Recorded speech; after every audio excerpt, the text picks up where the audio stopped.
नमस्कार दोस्तों। एनसीईआरटी फिर विवादों के घेरे में है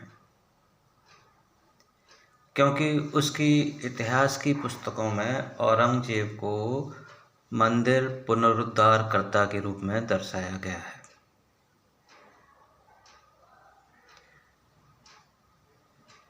तो इस पर एक छात्र ने, एक स्कॉलर ने एनसीईआरटी से सूचना के अधिकार के तहत यह पूछा कि आपके पास यह सोर्स क्या है, कौन से वे सोर्स हैं, स्रोत हैं जिनके आधार पर एनसीईआरटी बोलती है कि औरंगजेब ने हिंदू मंदिरों का पुनरुद्धार किया। तो एनसीईआरटी ने सीधे सीधे बिना लाग लपेट के अपनी मूढ़ता को स्वीकारते हुए लिखा कि हमारे पास इस बात के कोई साक्ष्य नहीं है, और संभवतः उसने ये भी कहा, क्या अप्रत्यक्ष रूप से, कि हमारे लेखक गणों ने जो लिखा है वही उसके सूत्रधार हैं, वही उसके स्रोत हैं। तो बंधुओं, मैं इस बात पर कहना चाहूँगा कि हमको 70 साल से जो पिलाया जा रहा था शरबत के रूप में जहर या गंदी नाली का पानी, वो यही था कि औरंगजेब जैसों को महिमा मंडित करना और हिंदुओं को या उनके जो शाश्वत वैज्ञानिक आधार पर ग्रंथ हैं या उनके जो वीर महान पुरुष हुए हैं उनकी महिमा को खंडित किया जाए, उनको नीचा दिखाया जाए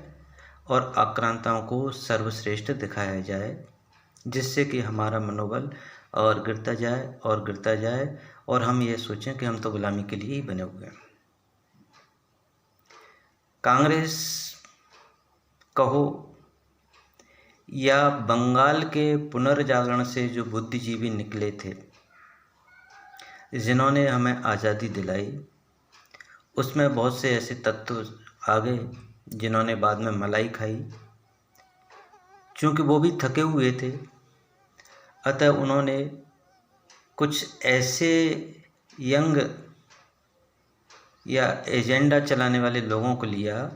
जिनके सिर पर हाथ रख करके वो सत्ता का सुख भोग सकते थे। इसका एक सबसे बहुत अच्छा उदाहरण है कि उस वक्त के लगभग 40 करोड़ की आबादी वाले भारत में आज़ादी के वक्त अनुमानित है 33 से 40 करोड़ की आबादी थी कि भारत में शिक्षा मंत्री बनाने के लिए एक 7वीं जमात फैल मक्का के मौलाना को शिक्षा मंत्री बनाना, ये हमारे शासकों की बुद्धि स्किल का मूल्यांकन करते हैं। वो बताते हैं कि हमारे देश के पहले प्रधानमंत्री कितने अदूरदर्शी, मूढ़मती और भारतीय संस्कृति के घोर विरोधी रहे होंगे कि जिन्होंने एक मक्का में जन्मे मुस्लिम को, जो कि 7वीं जमात फैलता, शिक्षा मंत्री बनाया। और उस शिक्षा मंत्री की करतूत देखिए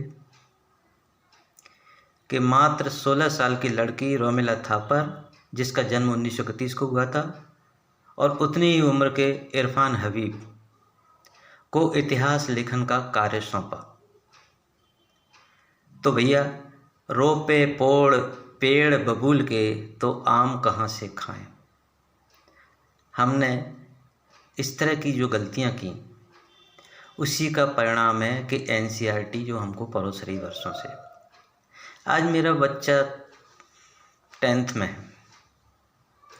हिस्ट्री की बुक्स में भी वो कुछ इस तरह की गलतियों को पढ़ रहा है। इंग्लिश मीडियम में पढ़ रहा है, हिंदी ढंग से पढ़ना नहीं आती, वस्तुतः वो माँ से भी उसकी माँ की भाषा में बात नहीं समझ पाता है, ना सुन पाता है। ऊपर से कोड़ में खाजिए कि हम उसको पढ़ाएंगे कि तुम्हारा उद्धारकर्ता औरंगजेब था, तो वो कैसे भारत का निर्माण करेगा? हमारे देश में 4 मुस्लिम शिक्षा मंत्री हुए, जिन्होंने समय समय पर यदि इतिहास के पुनर्लेखन का या इतिहास को करेक्ट करने का किसी के मन में विचार भी आया तो उन्होंने वहीं चाबी मरोड़ के उसको रोक दिया, है ना। और इस तरह से हम जो है गलत इतिहास युगों से कम 4-5 पीढ़ियों से तो पढ़ते ही आ रहे हैं। शुक्र है कि 70 साल बाद, लगभग 5 ही पीढ़ी बाद, कोई हिंदू बच्चा हिंदू जागा या उसके मन में एक इस तरह का शौर्य जागा कि नहीं, मुझे इसकी तह तक जाना है, कि एक आक्रांता, लुटेरा, बहसी, हिंदुओं के मंदिर को विध्वंस करने वाला हमारी पुस्तकों में हीरो कैसे हो सकता है? मंदिरों का पुनरुद्धार करता कैसे हो सकता है? क्या उसके वास्तव में कोई स्रोत है? अब प्रश्न उठता है आधुनिक वर्तमान की सरकार पर कि वो उन इतिहासकारों को तलब करे, उनसे रेफरेंसेस मांगे और वस्तुस्थिति उस छात्र के सामने स्पष्ट करे। अन्यथा इस तरह के जो उलूल जुल किताबों में लिखा है उसको जो है नष्ट किया जाए और इतिहास का पुनर्लेखन बहुसंख्यक आबादी की जो आकांक्षा हैं, उनके जो हीरो हैं, उनके जो राजा महाराजे हैं, जिन्होंने देश के आन बान शान को बनाए रखा, अपने परिवारों की बलिदान दिए, लेकिन देश के इतिहास को, उसकी अस्मिता को नहीं टूटने दिया, ऐसे महान पुरुष, चाहे महाराजा राणा प्रताप हों, शिवाजी महाराज हों या गुरु अर्जुन देव हों, तेग बहादुर जी हों, उनके सबके इतिहास को रेखांकित करने का समय है। वीडियो छोटा है, लेकिन मैं निवेदन करूंगा